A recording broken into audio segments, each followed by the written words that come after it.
Hey, this is Jamie from Capsule Computers, and today we are reviewing Final Fantasy XV Windows Edition. Also known as the Royal Edition on consoles, the game is available now for PlayStation 4, Xbox One, and Windows. At the time of the recording of this video, the game costs $49.99 US or $69.95 Australian. Square Enix has been on a bit of a bender lately, porting their large library of Japanese console games to Windows. The ports have ranged in quality from poor mobile port jobs to some decent but flawed titles.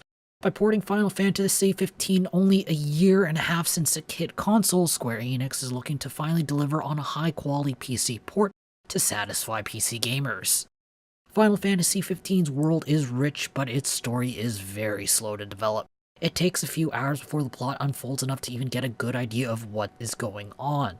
The writing's weakest point is simply how unlikable Prince Noctis is. While Final Fantasy XV is a coming-of-age story, Noctis spends plenty of time behaving like an angsty teenager than a young man. Sure, the perfect Marty Stew type hero is really dull, but Noctis' brand of immaturity makes him a difficult character to feel any connection to. Final Fantasy XV is very much a modern Final Fantasy title.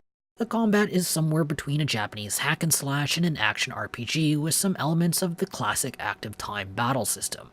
The friendly AI holds its own very well, and the combat emphasizes a good amount of player skill and strategic thinking. The game provides players with two combat modes, an active style for players who prefer to play the game more like a hack and slash, and a wait mode for those preferring to approach enemies with a little more strategy.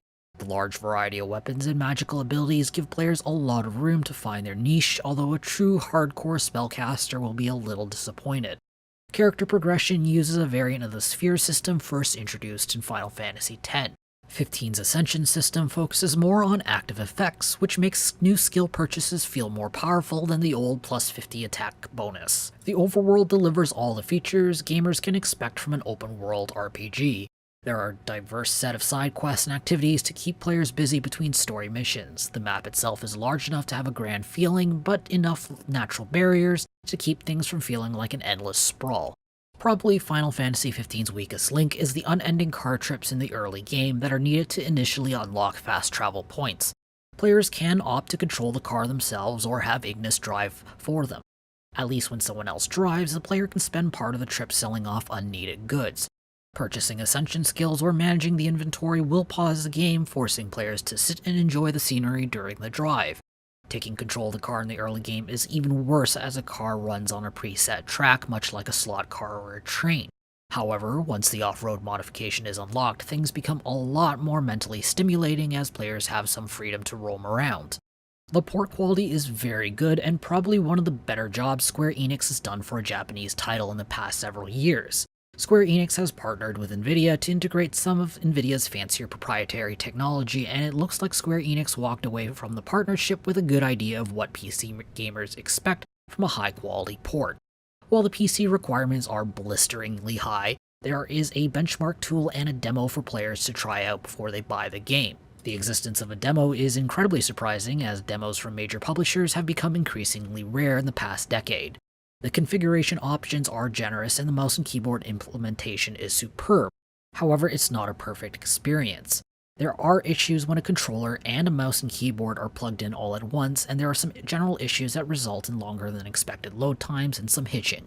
While it's unfortunate that this problem has to be solved by the community, legendary modder Chaldean has ported his Special K mod tools to fix these issues. It's unknown at this point if and when Square Enix will be patching the problems themselves. The audio-visual experience is solid. The art style is a gorgeous view of modern-day life seen through the lens of Japanese fantasy. The soundtrack and sound effects are excellent. The game has both Japanese and English voice acting. While I prefer the Japanese voice acting, the English voice acting is actually pretty good. Final Fantasy XV and the port itself are in a similar boat. It's very good, but there's enough minor flaws that are holding it back from true excellence.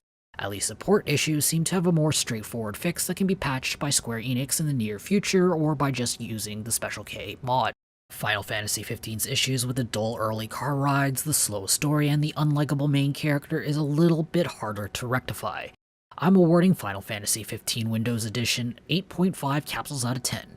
If you want to read our full review, be sure to check out the link in the description or in the video's card. I hope to see you soon. This is Jamie from Capsule Computers, signing off.